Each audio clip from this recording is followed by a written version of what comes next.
Okay, so let me first do a little reminder of what Jean-François did in his previous lecture. So kind of summary and also a couple of complements to what he's been doing. So recall that we have a pair Tn ln, so which is a uniform label tree.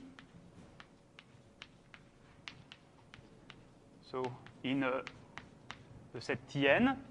And with this uniform label tree, we associate a quadrangulation, okay, well, maybe with a distinguished vertex, which is a uniform in the set of quadrangulations with n faces and a distinguished vertex. Okay, so this is pointed quadrangulations with n faces. Okay? And so with this tree, we know that we can associate a contour function Cn and a label function Vn. So this is contour plus label function of Tn ln. Tn ln. And okay, so the definition here is just that Cn of I is equal to the height of Vn of I, and Vn of I is equal to the label of Vn of I for 0 less than I less than 2n, where Vni, so Vni, 0 less than I less than 2n, is a contour sequence of Tn. Okay, so if you want, it's the ith visited vertex when you go around Tn. Okay, so these are now fairly standard notations. Okay, and so now we know that we are interested in the limit of this here quadrangulation viewed as a metric space. And so the approach was to define this limit through a function defined on 0, 1. Okay, so we let dn of ij to be the graph distance between Vni and Vnj. Okay, with the usual identification of the set of vertices of Qn with the set of vertices of the tree union the distinguished vertex. Okay?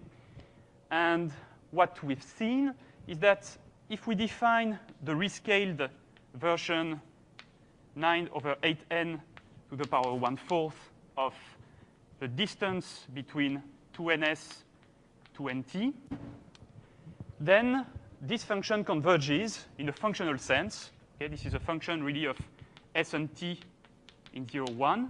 This converges in distribution to a certain limit, which we call the capital D. Okay?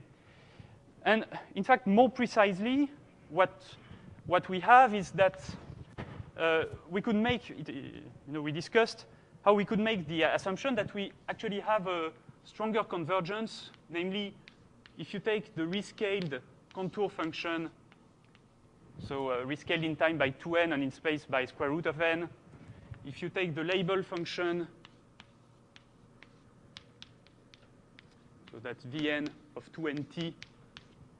So this is for 0 less than t less than 1.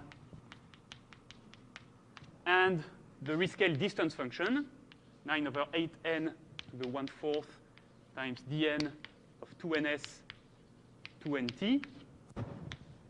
This is a function of s and t. Then we can actually assume that this triple of functions converges as n goes to infinity to a triple E, Z, D, okay, where this here is the Brownian snake.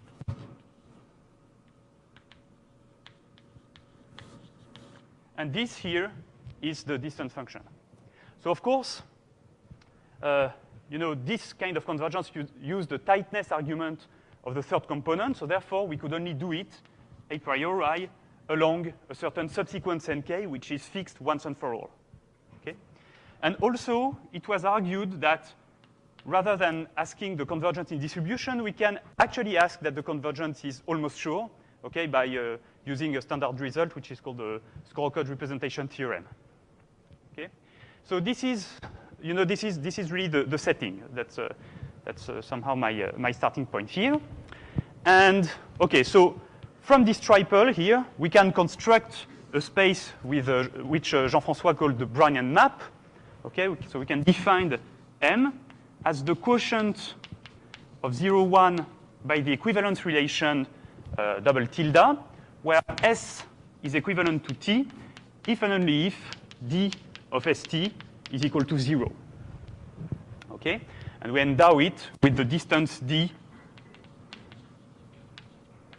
on M. We call that the Brownian map.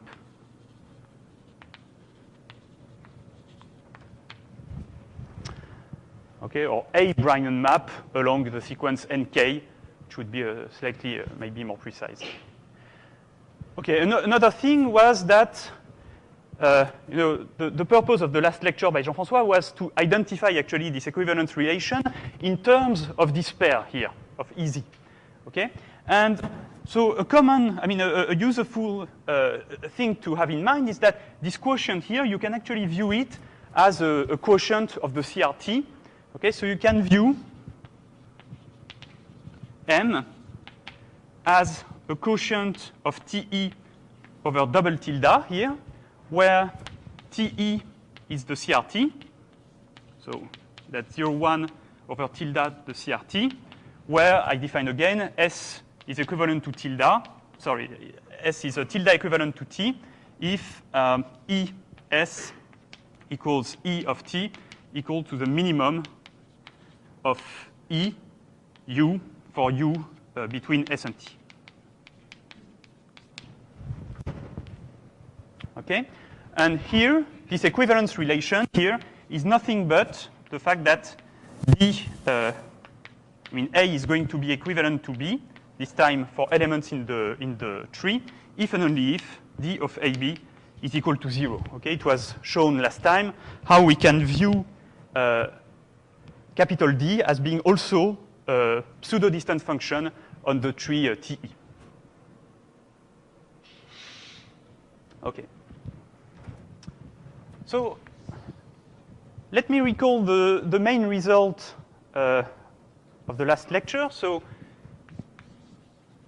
the theorem says that almost surely for every A, B belonging to the CRT, we have that D of A, B is equal to 0, if and only if we have two things. The first thing is that A and B are leaves of TE. Okay, so A and B actually are, viewed as classes for this equivalence relation. They are singletons. And the second thing was that you should have that ZA is equal to ZB. Okay, so Z is really, should see it as a function, as a label function on the CRT, and is equal to the minimum of ZC for C belonging to the interval AB, or ZA equals ZB equal to the minimum of ZC for C belonging to the interval BA. Okay, so I won't go into details in the definition of the interval, but let me just remind it briefly. So if you have two leaves, A and B, then you can define two intervals. Okay, say the pink one going from A to B around the tree. Okay, so this is AB, and you have the orange one going from B to A in cyclic order around the tree. So this is this longer interval here.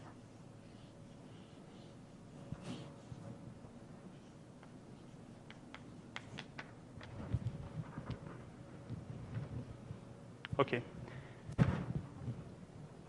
So you will notice that an immediate consequence of this theorem, so maybe actually I should write it on the right-hand side because I will need it later. It's a very important fact, is that if, so that's also almost sure, so let's say corollary, if A does not belong to the set of leaves, so if A is not a leaf, so this is holding, of course, almost surely. If A is not a leaf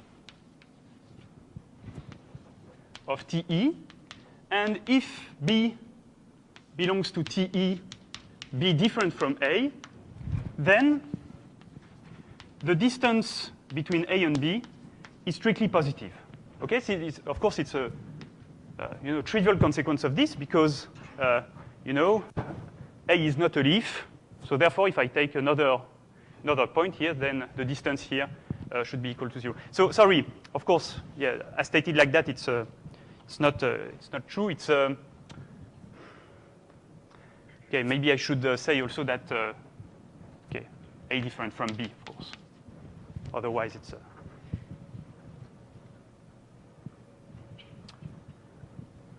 okay.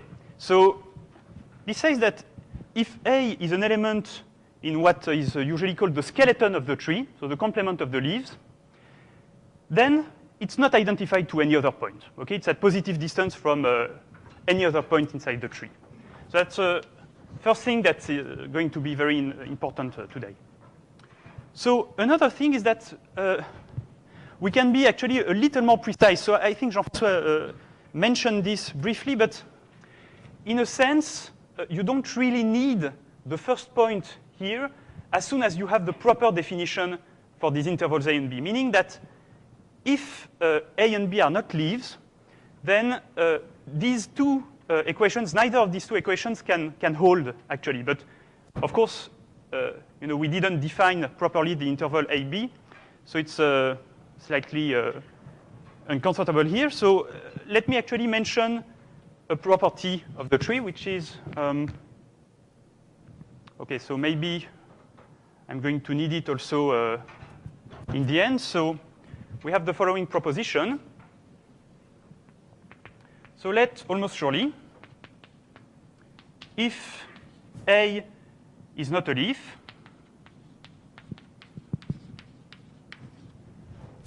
so if A is not a leaf, and let me represent A as, the projection of some S. So, okay, the notations here are that PE is the canonical projection from 0, 1 into TE. Okay? So I'm just taking a time S in 0, 1 that represents A. Then for every epsilon strictly positive, I can find a time t as close as I want from S, for which the label at this time is less than A strictly. Okay, so for every epsilon strictly positive, we have that the infimum of Z of t for t belonging to a small interval to the right of S. So that's okay. So that's t belonging to S plus epsilon infimum 1, if you want. So inf of zt is strictly less than z of S. And similarly, the infimum of zt to the left of S, so S minus epsilon sub 0 and S, is strictly less than Zs. Okay, so that's for t belonging to S minus epsilon S. Okay, so it's of course much more technical than the first one. So what does that mean?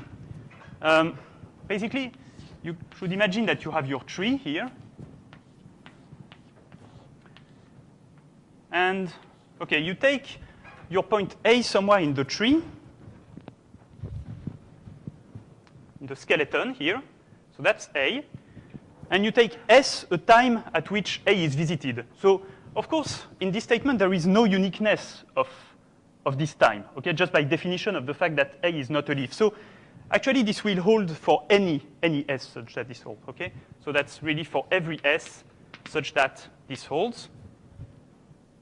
So you take, for instance, the first visiting time of A, so in this corner S, and what the statement says is that A is surrounded by points at which the label is strictly less than the one of A. Okay, so you have some sense points as close as you want from A for which the label, let's call that B, for which the label of B is less than the label of A. Sorry if this is not visible. It's, okay? And this will hold actually for any sort of neighborhood of A on any side of the tree. Okay? In this case, it's sort of on the left side, but also on the right side, A will be surrounded by points with strictly lesser label. So it's slightly subtle here because, of course, it could hold that all of the labels in a neighborhood of the skeleton, I mean, of this branch here, are all greater than A. Okay? Remember that along this branch, the labels just follow a Brownian motion. So if you pick A to be a minimum, a local minimum of this Brownian motion, then obviously A will be surrounded on this branch by labels that are larger than itself, okay?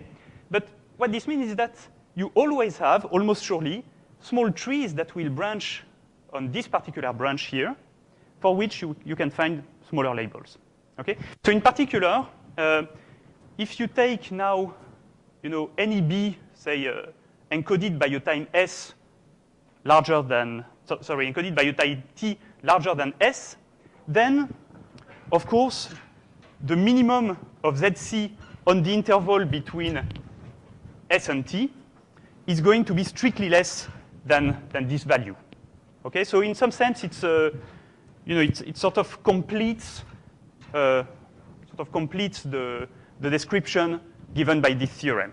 Okay, and I'm going to need these two facts very much. So this is the end of the reminder on complements. Okay, so I'm not going into the proof of this proposition at all. Okay, it's really a proposition about properties of this Brownian snake here, and in some sense, a lot of things are known about how to compute and how to study the Brownian snake, but it would be the object of an independent course. Okay. So now let me say what the goal of today's lecture is, which is the topology, the identification of the topology of the Brownian map. Okay, so we have the Brownian map with the distance d, and I think Jean-François mentioned that we know that the topology of this space is equal to the quotient topology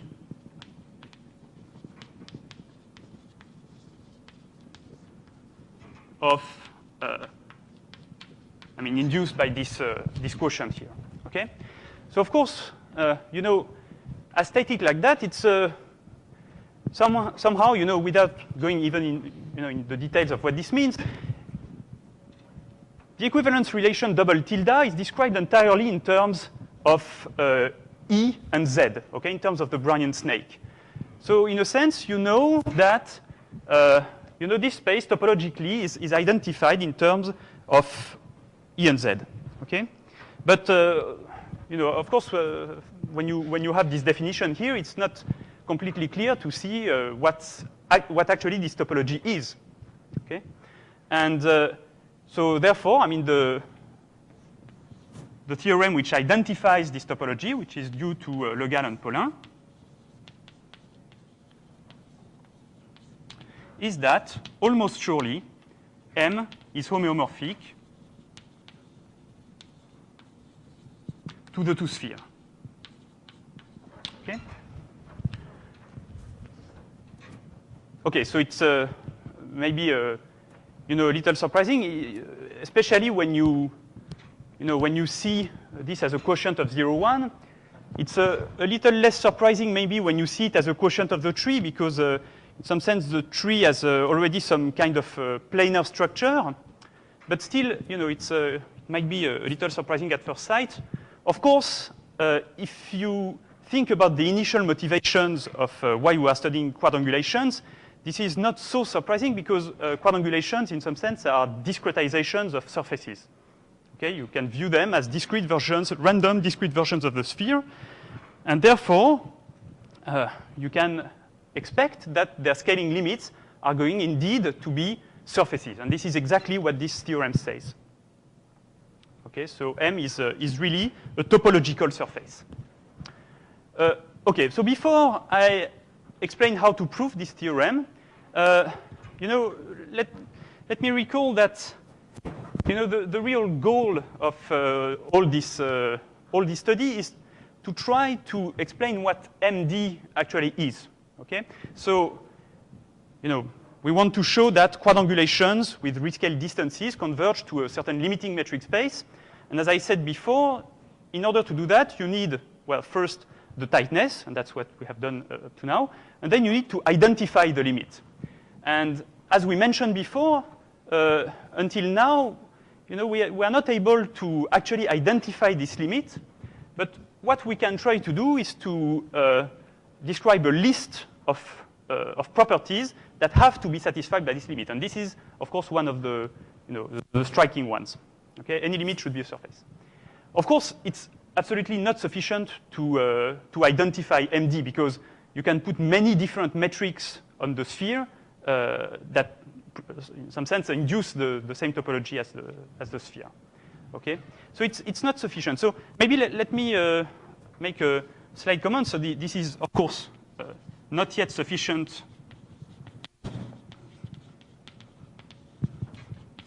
to identify MD as a metric space, or if you want, the law of MD.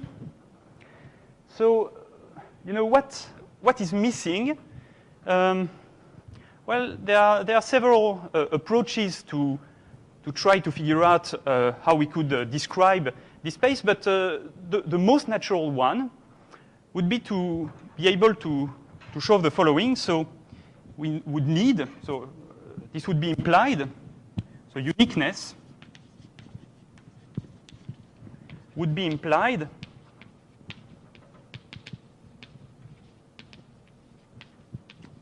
by the following statement. So you take, let me see, you take the graph distance. Okay, so maybe I don't want to state it like that.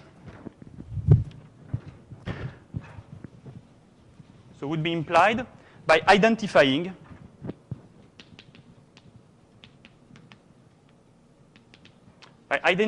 the law of the matrix of distances between ui and uj, so 0 less than ij less than k, where these ui's are IID uniform in 0, 1, and of course independent of the Brownian map, so EZD for every k. Okay, so what does that mean? Well, you should really think of these UIs as being points randomly chosen inside the Brownian map. Okay, if you want, it's these points. Of course, these are points of 0, 1, but by passing to the quotient, you can also view them as point of the map, of the Brownian map. And these really correspond to points chosen according to the volume measure that Jean-François introduced last time. Okay, so in some sense, you have here uniform points in the map. You take k of them, they are independent, and you look at the pairwise distances between these points. Okay, and if you are able to identify the law of this k by k matrix for every k, then this metric space, the law of this metric space, will be also determined. Okay, which is, in some sense, it's natural to imagine that, because if you take more and more points, then they are going to get dense, to get denser and denser in the space, and basically you will be able to control all the distances. Okay? And as it turns out, we are far from knowing how to do that. So it has been done for k equals 2. And actually, it's already been done in this lecture. So in maybe a hidden form, but remember that we computed the limit law of the distance between two randomly chosen points, but in the discrete map. Okay? And we showed that it converges in distribution, once rescaled, to the supremum of the Brownian snake. Okay? And as it turns out, it's not very difficult to prove, actually. It could be a good exercise to show that, but I'm not going to prove it, at least today. That the limit is really the distance between, say, U1 and U2, the same distribution as the distance between U1 and U2. So k equals 2 is done. So it's true. I mean, it's not true, but it's identified. And it turns out that it is known also how to do it for k equals 3. It's a result by Boutier and Guiter.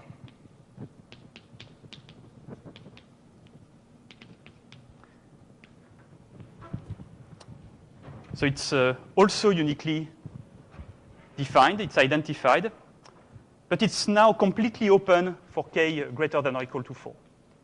And obviously, I mean, not obviously, but it really seems that there is a gap here. I mean, the methods that work for k equals 3 seem really powerless for k larger than or equal to 4 due to certain, some sense, topological constraints. Okay, but it's still kind of a promising road. It's something that people could really try to look at. Okay, but now for today, we want to prove this.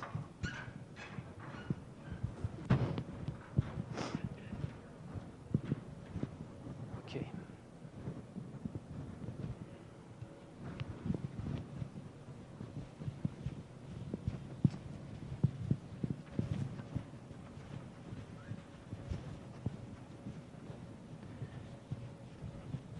Okay, so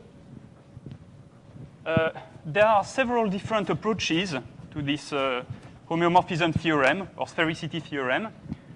And actually, these approaches are quite different in spirit. So the one in the paper by Le Gall and Paulin is an approach that sort of reasons entirely in the continuum.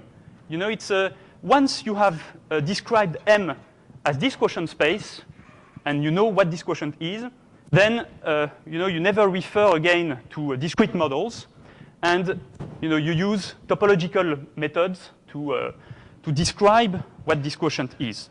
Okay, and for that they use another representation of this quotient as a certain quotient of the sphere itself. So it's I won't have time to describe the ideas of their proof, which it's quite involved. And if you want to know more about this, then you should go to Nicolas' TA session of this afternoon, where in particular you will be able to see a beautiful picture by Thurston about how these quotients of the sphere should be viewed. Okay, so today I will describe an alternative approach, which compared to this approach by quotient of the sphere goes really back and forth between the continuous and the discrete model. Okay. Okay, so let me see. Okay. So third part is regular Gromov-Hausdorff convergence. Okay, so one possibility to try to show this theorem would be to say, okay, I'm starting with quadrangulations, and I can see these quadrangulations as discretizations of the sphere. Okay, of course, they are finite metric spaces, but as we will see later, they are really not far from in the metric sense, in the Gromov-Hausdorff sense, they're really not far from being surfaces, okay, and spheres. And okay, well, I have a sequence of spaces that are homeomorphic to the sphere. I pass to the Gromov-Hausdorff limit, and okay, what's happening in the limit? Is there a theorem saying that the limit is going to be a sphere? So of course, this is not true at all. I mean, the Gromov-Hausdorff topology, Gromov-Hausdorff convergence certainly does not preserve topology in any reasonable sense. I mean, for instance, if you take a grid here with very small mesh delta, okay, inside a square, say, then this will converge in the Gromov-Hausdorff sense to something which is two-dimensional, say the unit square, okay, with the L1 metric on it. Because in order to obtain geodesics in this space, you have to do either horizontal or vertical spaces. So this is a case where you want to consider this as one-dimensional or zero-dimensional if you consider only the intersections here, the vertices, and this is two-dimensional, okay? And conversely, well, it's very easy to build examples where you have spaces that are homeomorphic to a sphere. So for instance, you take a long cylinder with two caps on each side, okay? Say with a small diameter 1/n, and this will converge in the Gromov-Hausdorff sense to a segment, okay? Of course, you can have other degeneracies like, the whole size could converge to a point, but in this case, it would not really be a degeneracy. You could say, okay, but let's not shrink it to a point, okay? This is a true degeneracy, okay? But as it turns out, something which is homeomorphic to the sphere cannot degenerate to anything, okay? For instance, if you have connected spaces, then you cannot converge to a disconnected space. Okay, that's the first observation. Okay, and okay, so let's make this a little more precise. So first of all, I want to define. So it's a notion that we actually already encountered in the description of the theory of real trees. So definition: a metric space. So let me call it XD, is a geodesic space if for every x and y belonging to x, you can find an isometry, which I call phi, from 0, so from the real segment 0 with length, the distance between x and y, into the space X, so this is an isometry, such that phi of 0 is equal to x, and phi of y, of distance between x and y is equal to y.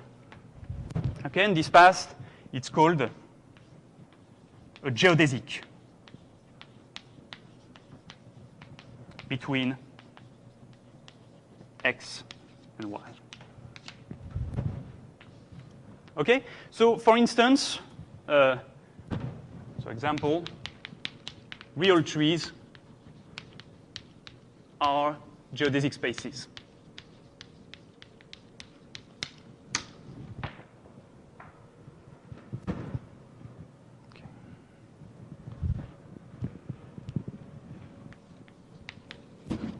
Okay, and there are geodesic spaces in which, in fact, the geodesic is the unique simple path between x and y.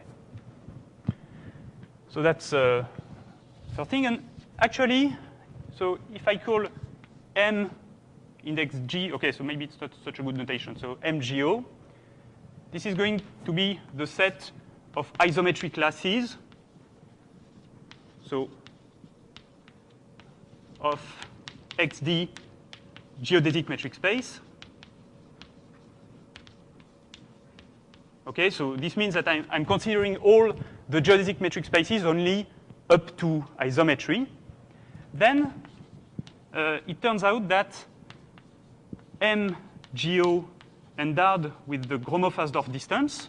Okay, this is obviously a subspace of, oh, okay, so maybe I should say geodesic metric spaces which are compact. Okay, this is actually always assumed up to now. We are only dealing with compact metric spaces. Okay, then this space, which is a subspace of all compact metric spaces endowed with the Gromov-Hausdorff distance, so it is a closed, I mean, it is closed for the GH topology. Meaning that if you have a sequence of geodesic spaces that converge to a certain metric space in the Gromov-Hausdorff sense, then this limit also is a geodesic metric space. Okay? And we're actually going to work almost entirely with this class of metric spaces from now on. Okay, so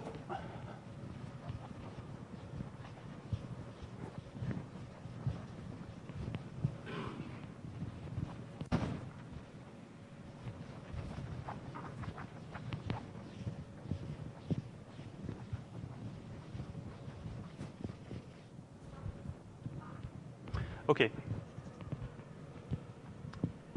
So now again, you know, well, this is a geodesic metric space. If you endow this kind of tube with the intrinsic metric, okay, on it, intrinsic meaning that the distance between 2 points is really going to be the smallest length of an arc that lies completely in this space, okay? There is actually, okay, maybe I could make a point here. If you consider, for instance, the two-dimensional sphere, you can put two distinct metrics on it. You can view it, for instance, as a subset of R3 and endow it with the usual Euclidean metric. So in this case, the distance between 2 points is going to be the length of a segment of a straight line between these 2 points going inside the sphere. Okay? But this is not a geodesic metric space. Okay? Geodesic metric space means, of course, that a path with minimizing length should lie entirely inside your space. Okay? So it should really be an arc of a great circle around you know, an equator. Okay? So this is actually an important an important point. In a sense, the geodesic metric spaces are more rigid than the others. Okay? In order to go from one point to the other, you are obliged to go into the, you know, inside the space, and you cannot sort of find shortcuts. Okay, but still, okay, this is a geodesic metric space, and it sort of decays into a line segment.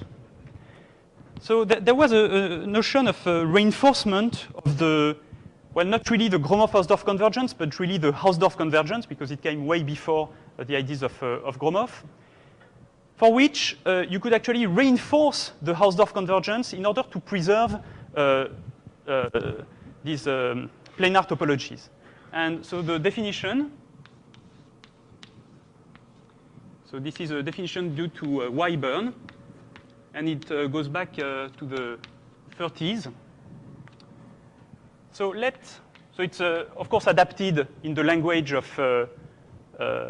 Gromov-Hausdorff convergence, but if you have a look at Wyburn's original paper, then you will see that you know, it's not so far. So let xn dn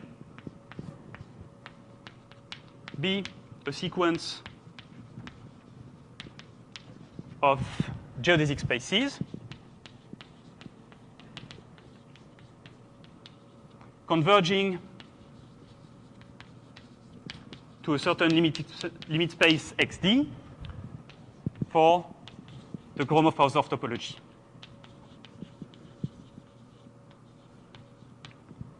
Then we say that the convergence is regular. So it's a slightly long list of quantificators, but for every epsilon strictly positive, you can find a delta strictly positive and capital N an integer, such that for every n larger than n, and for every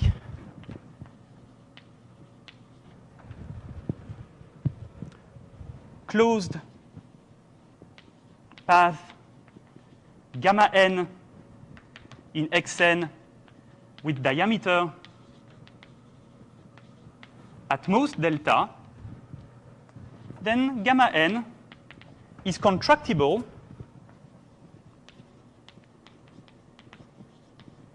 to a single point in its epsilon neighborhood.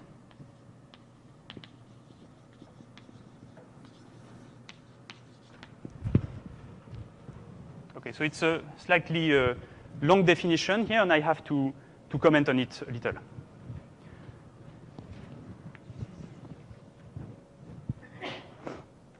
Okay, and maybe the easiest would be to try on examples. So, for instance, let's take the usual sphere with the geodesic metric, okay? So let's suppose that we have here the North Pole and that we remove a small neighborhood of the North Pole, okay? So this is a neighborhood of diameter less than epsilon. And, okay, so this converges in the Gromov-Hausdorff space, in the Gromov-Hausdorff sense, as n goes to infinity. Well, obviously to the whole sphere. In some sense, the little hole in the ice that you have on the North Pole, it closes. Okay. However, this convergence here is not one regular, and the reason is, well, let us consider, so epsilon here, oh, sorry, that's not n, that's would be epsilon go to 0 here. But of course, you know, we can always find small paths, gamma epsilon, going around this hole in the ice. And so what about this gamma epsilon? Of course, this gamma epsilon is contractible to a point, okay? But in order to contract it to a point, so to deform it homotopically to a point, you would have to go all the way around the sphere and contract it somewhere there, okay? But in the definition, so you see that here I'm saying that, you know, I can find a smaller, I'm trying to say that this does not hold. So it means that I can find smaller and smaller laces, gamma epsilon, okay, such that in, oh, okay, so the epsilon notation is not that good. So sorry. Okay, so let's really take 1 over n here, gamma n there, and let n go to infinity. Go to infinity. Okay. So what I'm trying to do is to find a smaller and smaller laces gamma n, okay, with the diameters going to 0, but such that in a fixed epsilon neighborhood, okay, these are not contractible, and this is clearly the case. Okay, if I take epsilon, say 1/10 or so, then this gamma n with diameter 1 over n going to 0 will not be contractible inside, you know, a small neighborhood of the lace. Okay, so this is not one regular. Okay, so that's the first example. A second example would be now inside R3. Consider the unit ball. Okay, so now this is the ball of center 0 and radius 1, and I'm going to remove a small ball inside it. Okay, so minus the ball 0 epsilon, and I'm putting again an intrinsic metric on this space, meaning that, for instance, if I want to go from that point to that point, I will really have to try to minimize, you know, paths that avoid this center of the Earth. Okay. Well, now this, of course, is one regular. I mean, this converges the ball B01 as n goes to infinity if the diameter here is 1 over n in the GH sense. And this is one regular. Okay, because, well, if you take any loop here, nothing, I mean, this little hole here will certainly not prevent any path, you know, for instance, circling this hole, from being contractible in a small neighborhood. You just have to go slightly under here, okay? So this is one regular.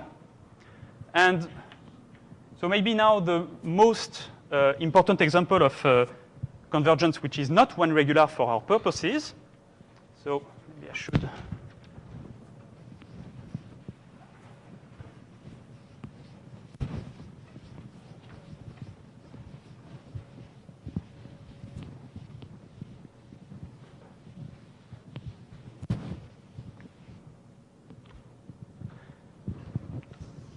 Okay, so third example. So let us consider a sphere, but with a small bottleneck. Okay, so this is really something that is homeomorphic to the two-dimensional sphere. It's empty inside.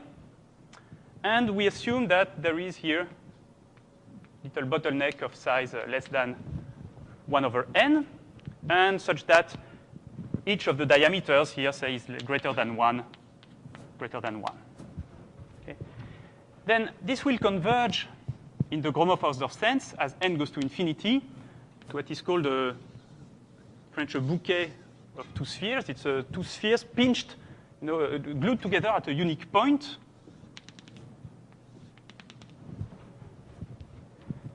And of course, this has not anymore the topology of a sphere. Okay, it's something different. So what is going wrong here actually is that the convergence is not one regular.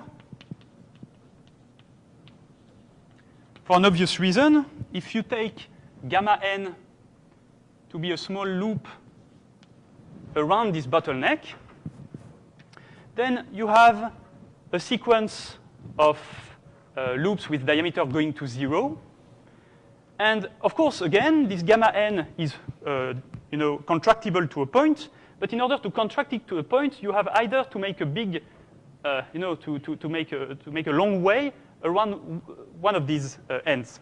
Okay, meaning that if you take now the epsilon neighborhood of gamma n, then this epsilon neighborhood for fixed epsilon, say epsilon equal to 1/3, the epsilon neighborhood will be a small pink cylinder here. And in this pink cylinder, well, you have this orange loop which goes around one of the generators. Which is not contractible into a single point. Okay, so this is not one regular. Okay. Yes. What the? Oh, yeah, that's diameter. Diameter. Say it again. Sorry. Oh, sorry. Okay, I wanted to sweep this under the carpet. So this is actually what Wyburn calls one regular. Okay, if you want two regular, then you should consider higher dimensional.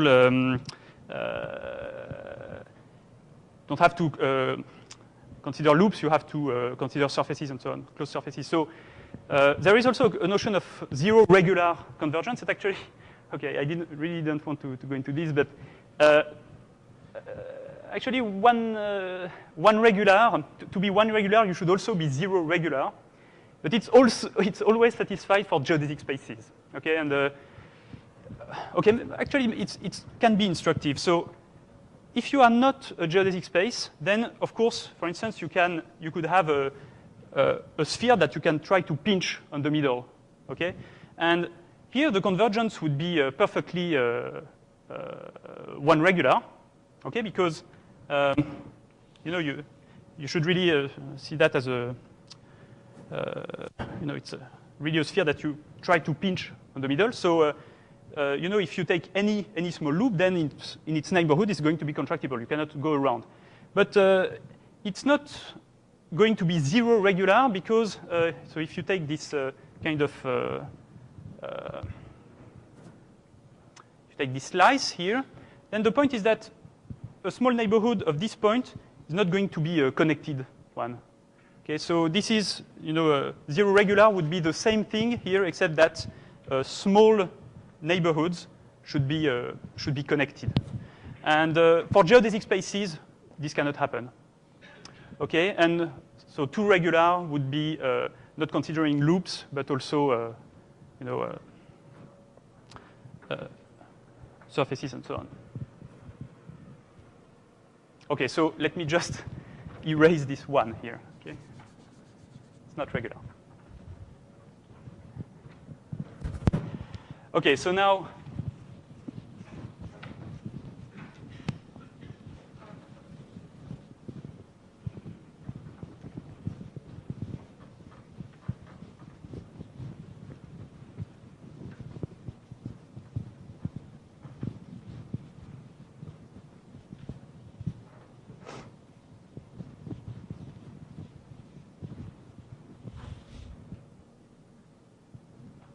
Okay.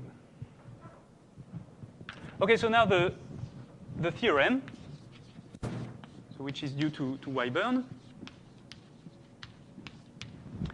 So let xn dn be a sequence of geodesic metric spaces converging regularly to a certain limit xd. And we assume, well, first of all, that every xn is homeomorphic to the sphere. So xn dn is homeomorphic to the two-sphere for every n. And secondly, I assume that you don't have a degeneracy, meaning that xd is not reduced to a single point.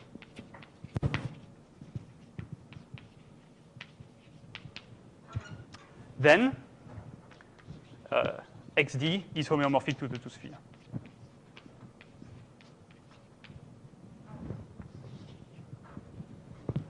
Okay, which, from the point of view of the last example, really should not be so surprising. I mean, this is basically saying that the only thing that could go wrong if you have if you have a Gromov-Hausdorff convergence of geodesic metric spaces all homeomorphic to S2, to the two-sphere, would be either that you degenerate into a point, okay, what to do with that, or that you have a presence of these smaller and smaller bottlenecks. Okay? So the regular convergence really prevents these bottlenecks to occur. Okay? So we'll try to apply this theorem to our sequence of quadrangulations. Okay? Except that, as I mentioned, quadrangulations, they are not geodesic spaces. Okay? They are finite spaces.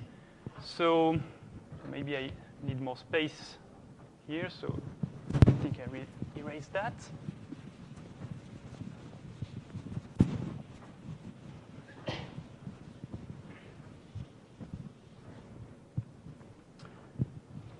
Okay, so this would be 4 quadrangulations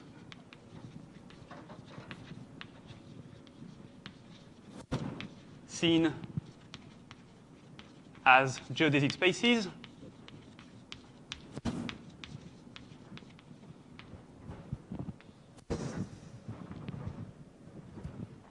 And so, okay, the proposition is the following.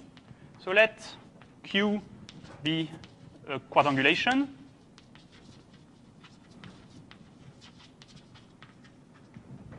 Then we can find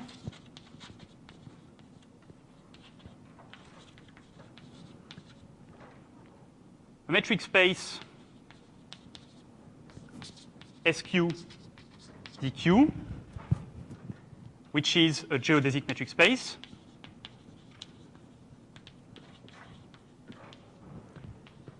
And an isometry from the set of vertices of Q with the graph distance going inside into SQ dq. This is isometry. Such that, well, first, SQ is homeomorphic to the two-sphere. And second, the Gromov-Hausdorff distance between VQ and SQ is less than or equal to a fixed constant, say 3.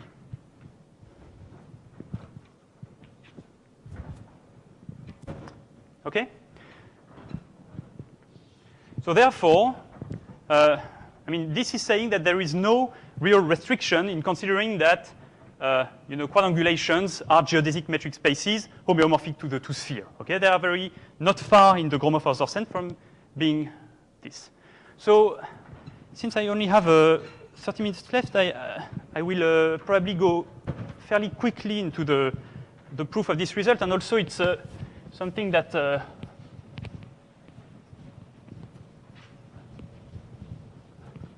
should be intuitively quite obvious once you perform the proper construction. So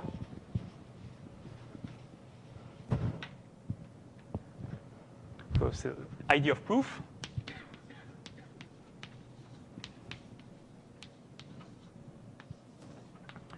So for every face of Q, we will consider a copy, say capital XF, of the unit cube, so of an emptied unit cube. So it's a really 0, 1 third to the third power minus 0, 1 times 0, 1, everything being open except this one and this one squared. So should really see it like that.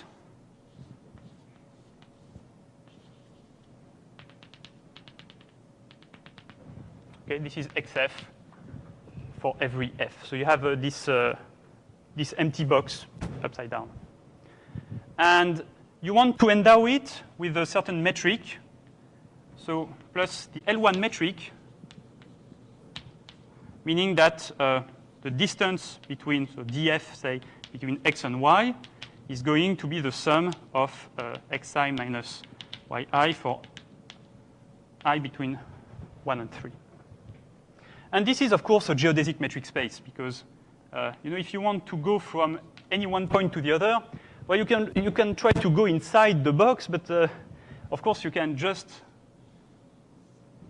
remain on the box and realize the distance in this way. Okay, so this is a geodesic metric space.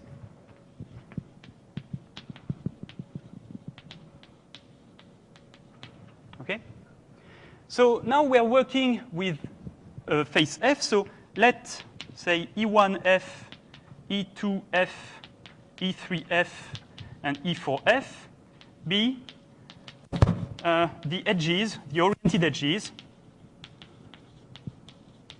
that are incident to the face F. Okay, so you should really see the face of the quadrangulation as this, and you just take a labeling, say A1, E2, E1, E2, E3, E4. Okay? And now what you want to do is for every of these E's, you will correspond, you will have a corresponding edge on the boundary of this box. Okay?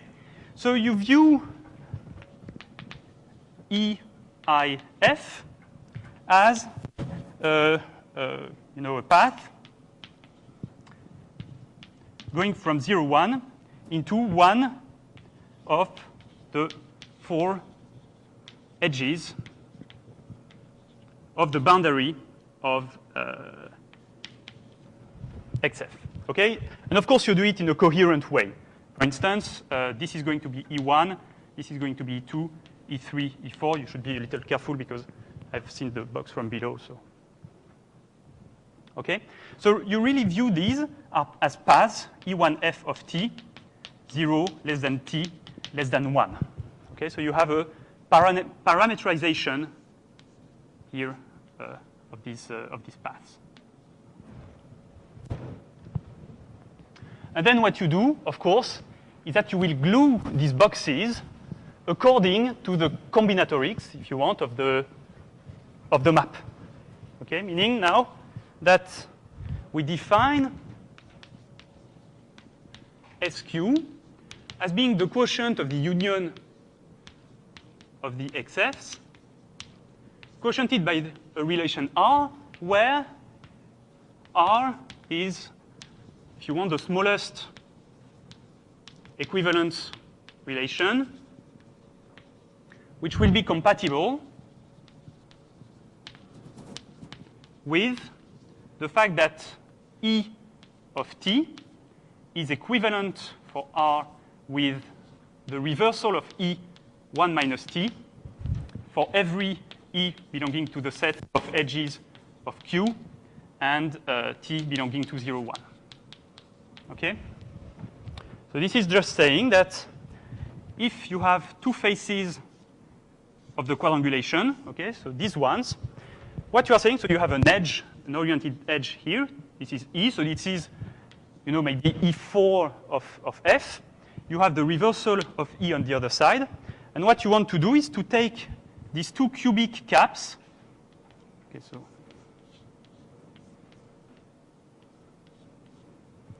you have these two cubic caps here.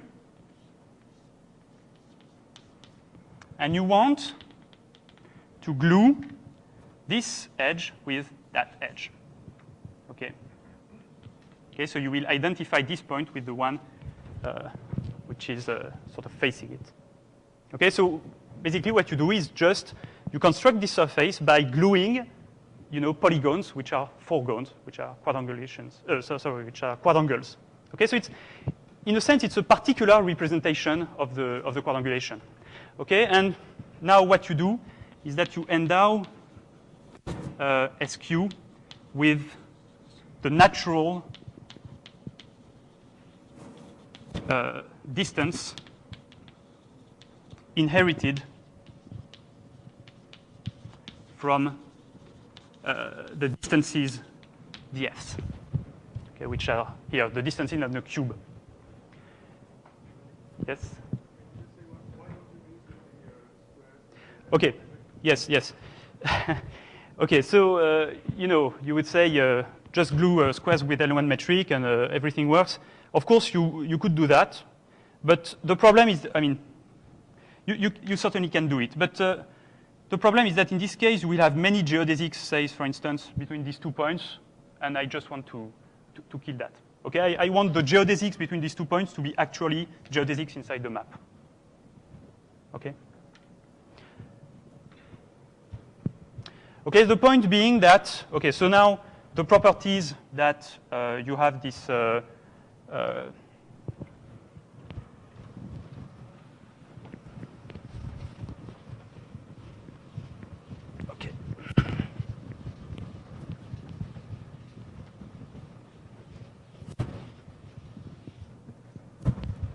Okay, so now you can really view VQ as a subset of SQ, okay, because VQ is really associated with the corners of the face XF for F belonging to F of Q. Okay, you have really this representation of the quadrangulation Q. So we view this as a subset of SQ, and the fact that VQ, you know, sort of embeds is included isometrically into SQ.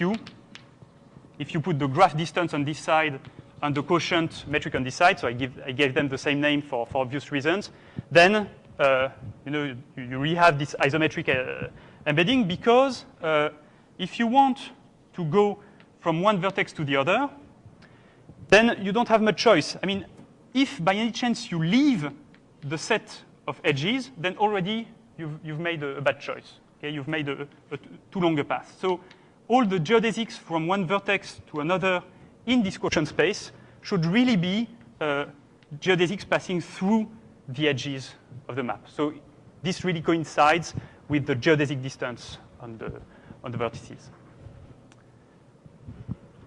Okay, this comes from the fact that geodesics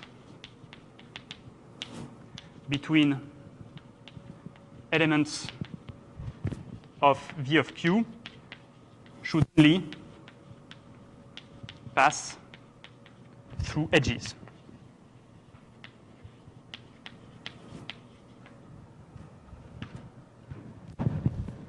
Okay? And the last thing, of course, is the fact that the Gromov-Hausdorff distance between VQ and SQ is less than 3. Well, 3 is just the diameter of XF. Okay? So you have, finally, that DGH of VQ and SQ is less than the max of the diameters of the XFs. This is equal to 3. okay, because you have the obvious embedding here.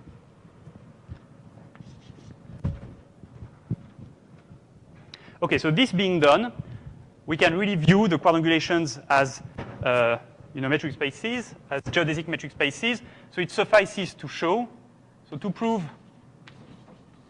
the main theorem, so the homeomorphism theorem, it suffices to show that SQn dQn over n to the 1/4 n over 8 converges regularly. Okay. So this is now what I'm going to show in the remaining time.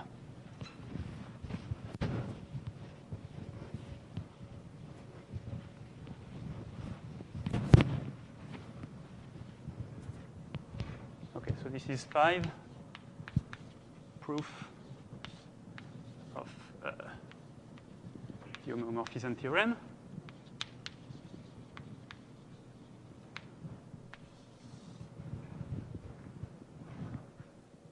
Okay, so the idea is to argue by contradiction. So we argue by contradiction, meaning that assume we can further extract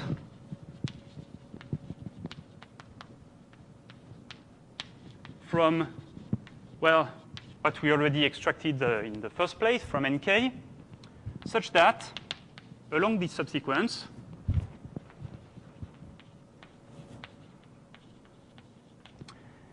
there exists a path gamma n. So it's a path in SQn such that the diameter of gamma n converges to 0 and as n goes to infinity, always along this subsequence. And also gamma n is not contractible in its, so I should say epsilon neighborhood. So for some given epsilon strictly positive, but really, maybe I want to consider only for now, only the distances without renormalization, okay? So not contractible in its epsilon n to the, 8n over 9 to the 1/4 neighborhood, okay, which is, for the distance dqn. Okay, for now I don't renormalize. And okay, so I should say also that this happens with positive probability. Okay, I'm trying to show that this is not going to happen almost surely. So by contradiction, so this is with positive probability.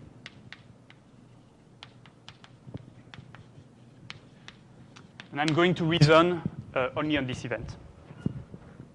So it's not difficult. Also, you have to check this, of course, but we can further assume that gamma n is not just any path inside SQn. It's really a path going along the edges of Qn. Okay, so we can assume, so with no loss of generality,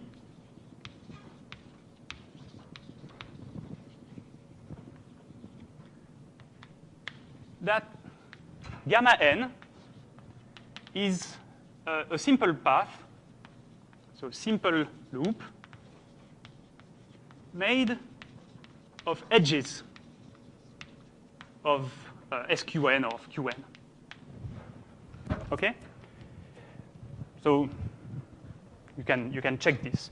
So this is really saying that gamma n now is a simple path inside a surface. And in particular, there are only two components, okay, by the Jordan curve theorem.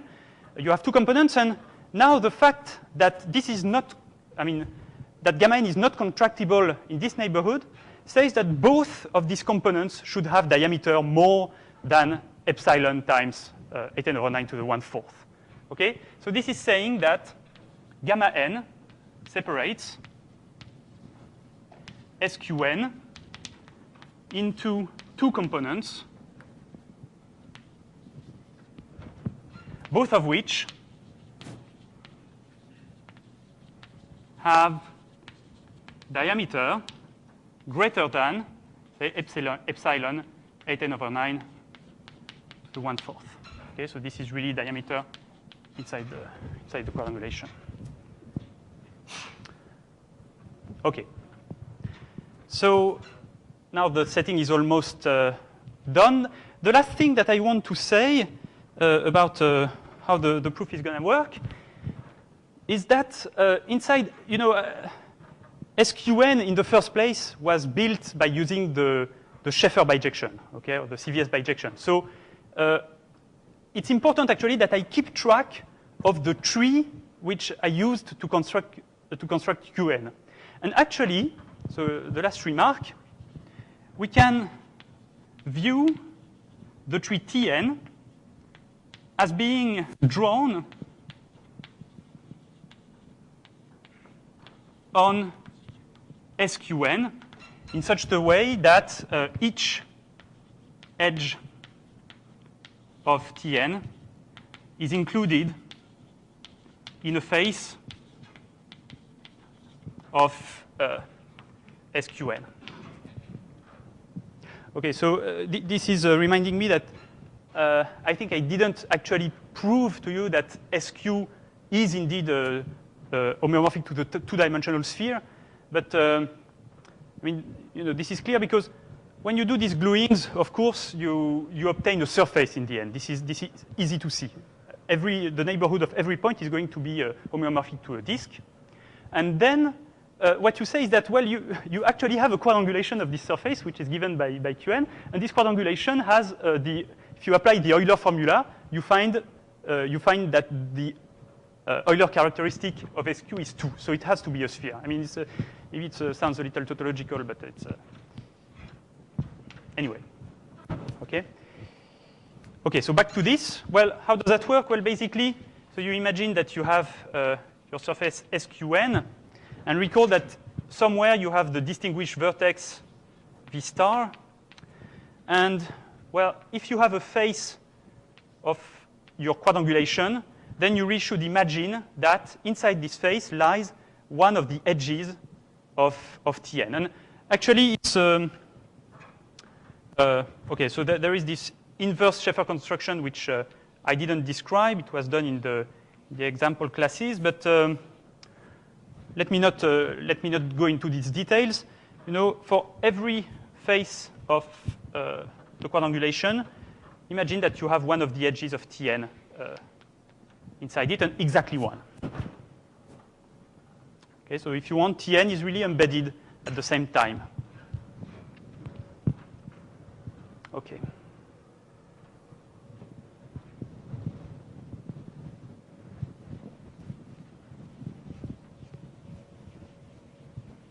Okay, so maybe I should not do the proof on this side because I'm going to need quite quickly the right-hand side. So let me come back here.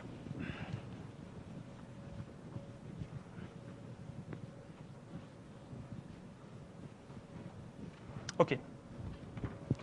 So we assume that we have this gamma n that splits S into these two domains. So we really should imagine that we have this bottleneck here. Okay, so let me continue to represent the tree Tn in blue and represent the map just in white.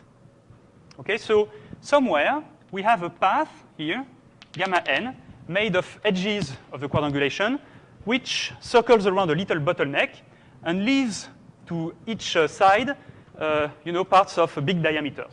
Okay, so this has diameter, say, greater than or equal to epsilon, n to the 4th 8/9, and all the same here. Okay, so this is diameter.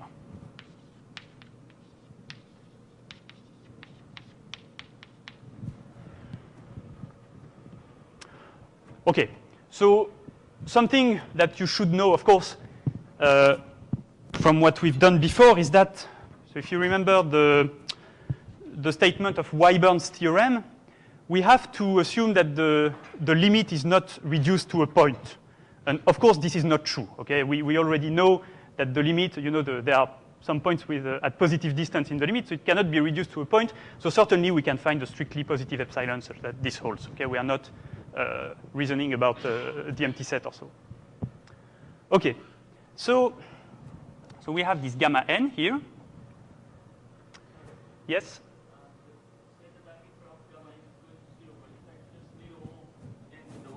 Yeah, you're right, of course. Yeah, thank you. Yeah, very important point. Thank you. So diameter of gamma n is small in the scale n to the 1/4. Very true, yeah. Okay. So you have this gamma n here, and okay, let's say that the distinguished vertex, it lies in either part here. So say that the distinguished vertex V star, it lies here. Okay, so.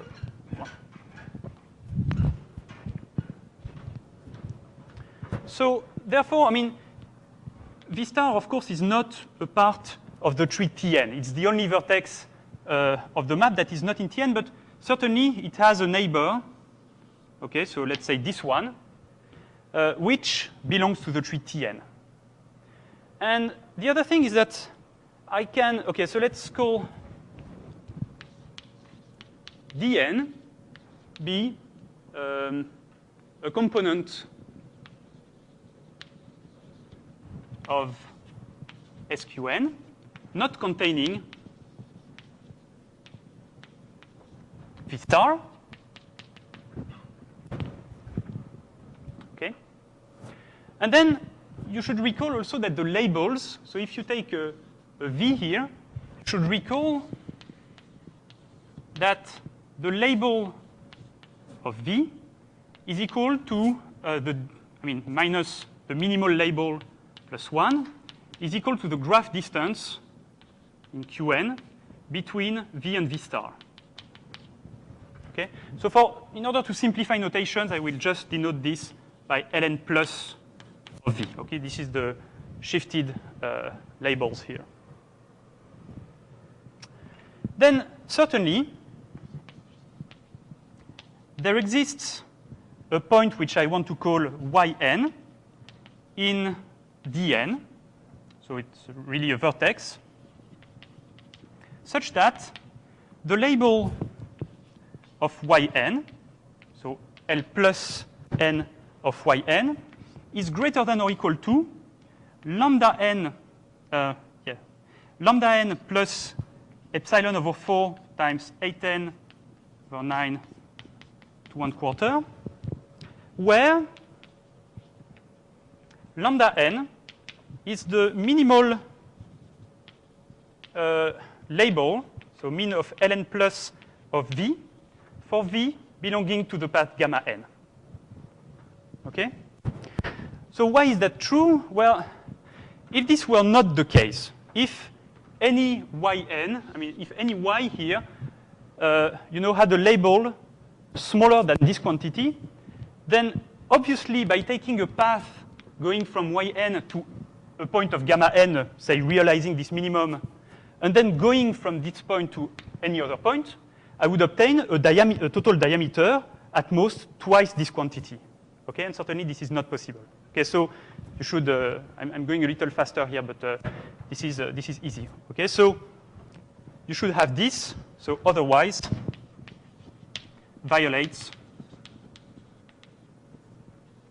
the fact that the diameter of Dn is greater than 8n over 9 epsilon 1/4. Okay, so you have somewhere a Yn with a label which is greater than this lambda n plus epsilon over 4 times 8n over 9 to the 1/4. Okay? And okay, you know, for lambda n, I took the minimal label, but it's of course not really important because anyway, gamma n has diameter little o of n to the 1/4. So any label, you know, in this will be close to lambda n in this scale. Okay? So here, you know, let's assume that you can basically assume that all the labels of vertices here are the same label lambda n. You know, it costs you make a small mistake by assuming that. Okay.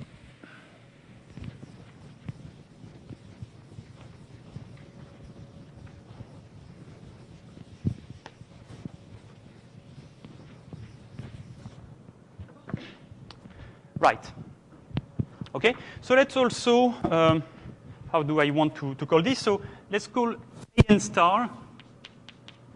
So let an star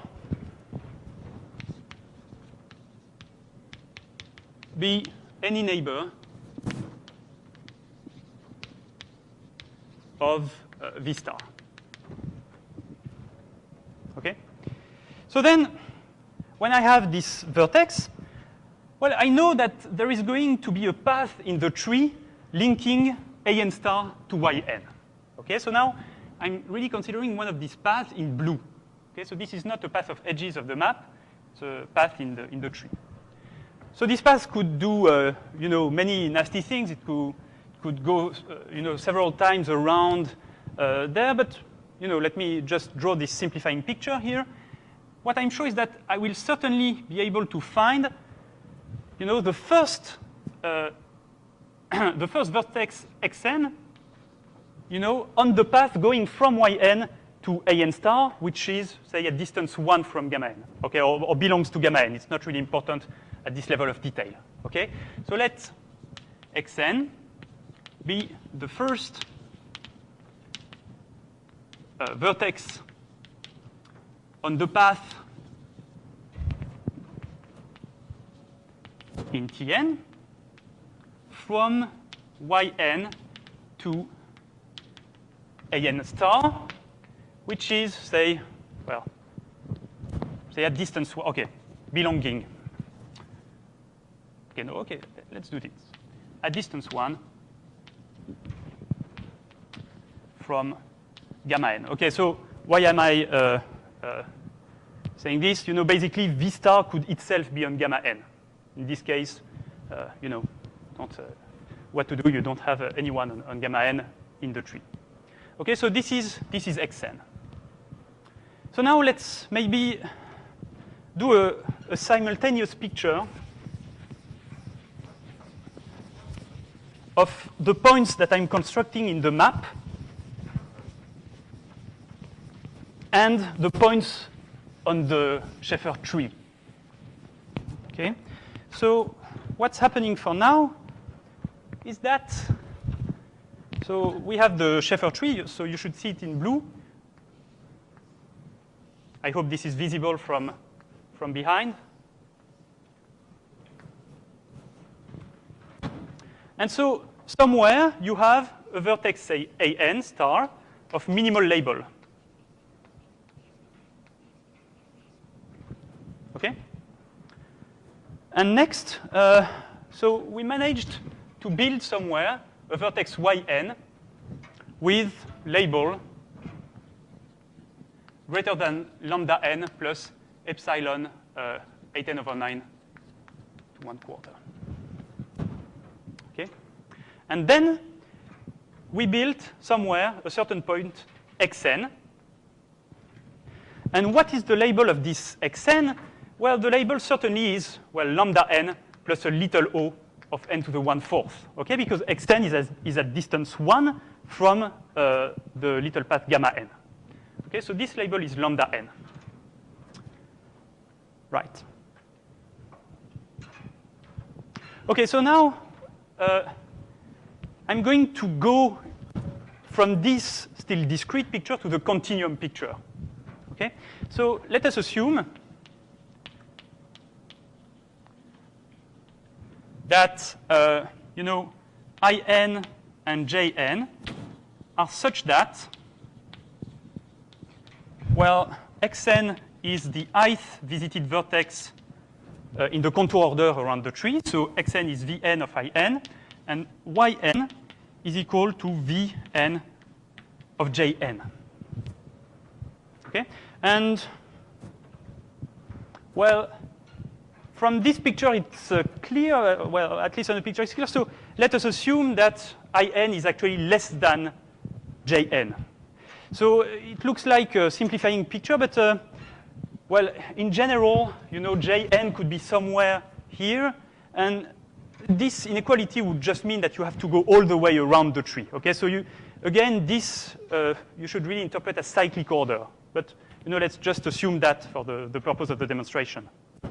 Okay, so I have this, and then I will suppose that, assume that In over 2n converges to a certain s, and Jn over 2n converges to a certain t. And this is not so restrictive, okay, because we can always extract again. Okay, so In over 2n lies in a compact space, so up to re-extraction. Okay, so I might, in the end of the proof, extract again and again, you know, each time I need this kind of things to happen.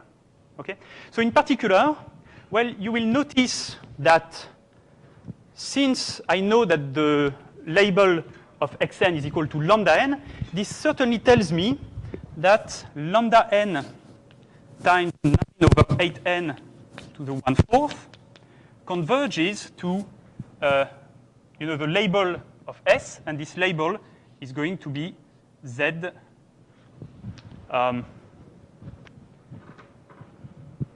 Yeah, all the labels are shifted here. Okay, so this certainly converges to Zs minus the infimum of Z. Okay, so it's just a side remark, but now you should really imagine that lambda n here is some kind of fixed number. Okay. So what this tells me is that, so maybe, you know, you should imagine this picture as both being discrete and continuous. Let me use a different color for the continuous. So in the limit, we have this point x, which is really the projection of this time s that we've built here. And in the limit, this yn goes to a certain point y, which is the projection of t. Okay? And the z label of y is greater than, you know, I mean, is at least epsilon more than the label of x. Okay, so maybe I should call this lambda. So we have z of x minus z bar is equal to lambda, and z of y minus z bar is greater than lambda plus epsilon over 4. Okay, so this is where we are at. And now I'm sorry for going a little bit over time, but we are very close now from the conclusion. Why is that true? Well, maybe I can remove this. Well, now I'm going to use what has been standing on the right-hand side of the blackboard for all the lecture. You know, I'm going to use the fact that x, this point x here, is a vertex of the skeleton of the tree. So therefore, it has to be surrounded by points with smaller label. Okay, so by this proposition here, let's call it star, by star, we can certainly find a u, let's say, belonging to the interval between s and t, such that z of u is strictly less than z of s. Okay? So maybe in this picture, let's assume that u encodes a certain vertex which is here, which, let me call it, say, A. Okay? So we let A equal to the projection of U. Then we know that, okay, ZA is strictly less than the label of X. Okay, so ZA is strictly less than lambda. But why does that mean? Well, from the fact that gamma n is a small loop of diameter O of n to the 1/4, and the fact that V star lies in this part, well, you will notice that every geodesic from this part to the n has to go through gamma n. So therefore, in Dn, you should note that all the labels Ln plus are larger than or equal to lambda n. Okay? So because every geodesic from V star to the n goes through gamma n. Okay?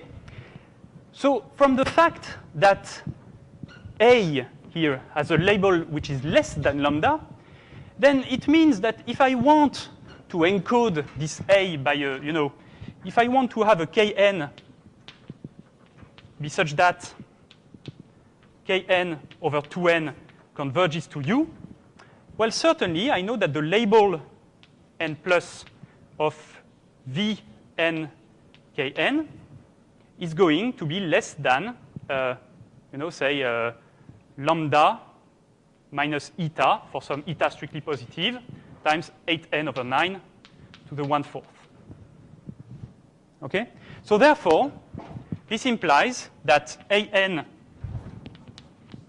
this vertex here, An, which is the discrete counterpart of A, lies in SQN minus Dn. Okay? So the picture is now the following. We have this An here. Okay? And then we can take the path from An to An star. But this path here will certainly have to go again through gamma n. Okay? Because so basically on this picture here, I mean, it's all the path, by definition of Xn, all the path here lies inside Dn. Okay? So therefore, we let Bn be the first point vertex on the path from An to An star in the tree Tn, belonging to gamma n. Okay? So now we're almost done. Okay, you have this Bn here, which I lost all my colors. This Bn here corresponding to a limit B here. And what's happening is that, okay, so now let me erase this. We don't need it anymore.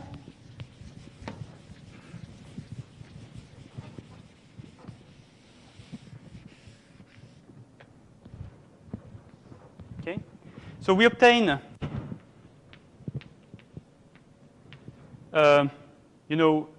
that,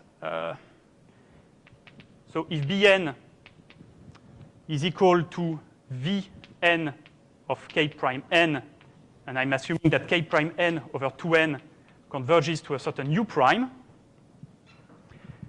then we get that B, which is the projection of u prime, so corresponding to the point Bn, but in the continuous. Well, it lies, is at d distance 0 from x, okay, because we know that the distance in Qn between xn and Bn is less than the diameter of gamma n, which is a little o of 1/4, okay, because both xn and Bn lie on gamma n, okay, or maybe gamma n plus 1. And this is a contradiction, okay? Because we also have contradiction with the fact, which appears clearly on this picture, that X and B, with the fact that X belongs to the skeleton of T.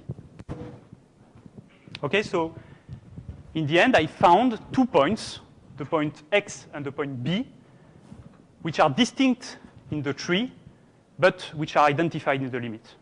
Okay, so I went pretty fast in the end. And it's I know it's a little technical, but basically the whole idea is here. From the fact that you have a bottleneck and the properties of the labels saying that, well, from this point on, the labels cannot all be positive, be larger than this one. It cannot happen inside the tree. Then necessarily you have this branch which has to go out and identify 2 points which shouldn't be identified. Okay, so sorry for going over time, and thank you.